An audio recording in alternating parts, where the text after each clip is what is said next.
सच बताऊं तो exception case में भी मैं नहीं बोल सकती कि इंडिया में किसी लड़की का हलाला हुआ होगा, क्योंकि मुस्लिम पर्सनल लॉ के अकॉर्डिंग भी इस्लाम में हलाला का जो मतलब एक्सेप्शन केस भी है ना, वो भी इंडिया में बैन है। तो हलाला का कॉन्सेप्ट ही नहीं हो सकता। लेकिन हाँ, एक मूवी का एक सीन है, उसके अकॉर्डिंग बहुत सारे ऐसे लोग जो हमारे इस्लाम के बारे में नॉलेज नहीं रखते, फिर भी वो भड़काऊ भाषण देते रहते हैं कि हलाला होता है, हलाला होता है। अल्हम्दुलिल्लाह ऐसा कुछ होता नहीं है। लेकिन क्या कहें कि आजकल इनके ही धर्म में ये वीडियो देखिए, बाप ने बेटी से शादी कर ली। अच्छा अच्छा, ये तुम्हारे पापा हैं? हाँ। तो अब तुमने पापा से शादी की हो? हाँ तो क्या हो गया, हम खुश हैं।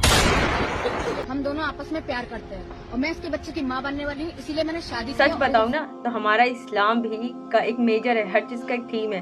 कौन किससे शादी कर सकता है, किससे नहीं कर सकता, पूरा बाउंड्री है, पूरा लेवल है। इससे कर सकते, उससे नहीं, मतलब अपने भाई से नहीं, अपने बाबा से नहीं, अपने दादा से नहीं, अपने चाचा से नहीं, अपने मामू से नहीं, अपने नाना से। ये सब मतलब हम लोग का लिस्ट है कि इससे शादी हो सकती, निकाह हो सकती, इससे नहीं। लेकिन फिर भी लोग हलाला पलाला और इतना मिस इन्फॉर्मेशन देते हैं, मिसकॉन्सेप्ट होते हैं। और दूसरी बात क्या कि आजकल वक्त में देख रहे हैं हिंदू लोग खुद ही बर्बाद हो रहे हैं। हिंदू अपने माँ बेटा से शादी कर रही है, बेटा माँ से कर रहा है, मौसी से कर रहा है। आए दिन वीडियो पे आता है, अब कोई बाप से कर रहा है, कोई बहन से कर रहा है। सबसे ज्यादा तो बहन को गर्लफ्रेंड बना रहा है, बहन से निकाह साथ फेरे ले रहा है। तौबा करो।